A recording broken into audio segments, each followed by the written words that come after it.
Tour de France Stage 1 was a very contentious stage, a lot of crashes, and we're going to get involved in them. And obviously, Alaphilippe was absolutely outrageous and won with a massive attack from very far out on the final climb. So we're going to go through the first crash first, because I think it's pretty important to show how stupid some spectators are, because you don't want to be like this person. So anyway, we're going to roll the clip now.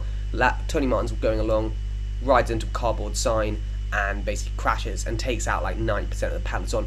Really not a very good move by the lad with the sign. 10 out of 10, would not recommend bringing a large signpost that covers up half the road. Then we look at the next crash. B&B Hotels basically just stacked himself and again took out half the field, which again was really not ideal. And then, so that basically means, you know, we've had two big crashes here. The first one obviously was pretty horrendous in terms of the fact that it was obviously a fan's fault, but luckily it wasn't too fast speed.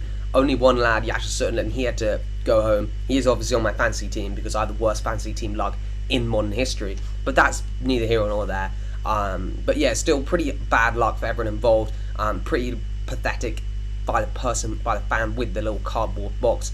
Tony Martin, I thought, to be honest, that he was such a tank he would have just ridden straight through it, but apparently not. And then the other crash, I guess, is just an unfortunate for B&B Hotel lad, just sort of, I don't know, must have clipped a wheel or something and then took it down. But this had quite a big effect on the final outcome of the race, actually, because what happens is on the last, you know, the last 3K was the climb. First bit was really hard, like 10% or so, pretty steep, pretty tough day out, to be honest. But anyway, so going into that final climb, it was a definitely reduced sprint. Okay, all the GC favourites were pretty much there, more or less. We'll get to that later. There were a couple who were missing, and most of the main favourites of the stage, like Van der Poel and Alaphilippe, were all there. So if we actually go to the climb now, so like 2.3k to go, Alaphilippe's on the Alaphilippe's got his teammate Dave Nines on the front, absolutely drilling it, and Alaphilippe just looks around at Wout van Aert and is just like, you know what, boys, it's time to go. And he absolutely launched it. I mean, it was a classic Alaphilippe, just really far out on a pretty punchy course, you know, like something, an effort that he can do where it's just like 3-4 minutes of just pure punch. And the boy, well, maybe it was a bit longer, maybe it was more like a 5-minute effort, but, you know, from where he went, it was only a 3 or 4 minute effort, and the lad was absolutely flying. He did look like he was a bit cooked halfway up, but it got a lot less steep, towards the end. It was definitely steeper at the bottom, and Alaphilippe managed to solo to the win, which was absolutely huge.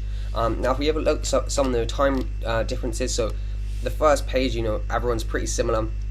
No one too crazy. Carapaz lost like 5 seconds. But then if we scroll down some more, you'll see like Ben O'Connor, Miguel Angel Lopez, Emmanuel Buchmann, they all lost like 1:50, and then like Richie Porte lost 2:16, which was pretty bad. Tao Geoghegan Hart hasn't even come on the results screen yet, so I'm not sure where he finished. But there were some pretty big losses in terms of general classifications early on in the Tour Stage 1, which is crazy. Now, maybe it was a better Stage 1 than normal, because normally it's a TT. Okay, that hasn't been the case since 2015, I think. The first day it's been a TT. But normally it's sort of a boring sprint stage, nothing happens. But actually, I really enjoyed this, and I was super happy that they actually had an interesting finish towards the end. One where you couldn't, okay, Alaphilippe was a big favourite, but you couldn't predict 100% from day one what was going to happen. You did know it was going to be hard towards the end. I also liked the way to break. There was actually a point being in it, because it was hilly. There was mountain classification points on offer. But also, you never knew, maybe they could stay away, maybe if they really were like a strong group and super motivated. And obviously, because of the crashes in the back, Ida Schelling, maybe if he wasn't on his own with some other people, maybe they could have got further into the finale, because I think he got caught with 10k to go. And, you know, maybe if he had more teammates, he could have gone a lot further into it. But overall, I thought it was a really good Stage 1. Super happy to see Alaphilippe win. I'm a big fan of the boy. But it was just a shame to see all the crashes. Just remember, if you've got a cardboard sign by the side of the road and you're watching a bike race, generally don't whip it out in front of riders. 10 out of 10, would not recommend. But yeah, cheers for watching. Hope you have enjoyed this little recap. I should have some more content on the tour coming pretty much every day, because there's not much else to do these days apart from make banging content for you lads for the tour. So anyway, we'll see you in the next one.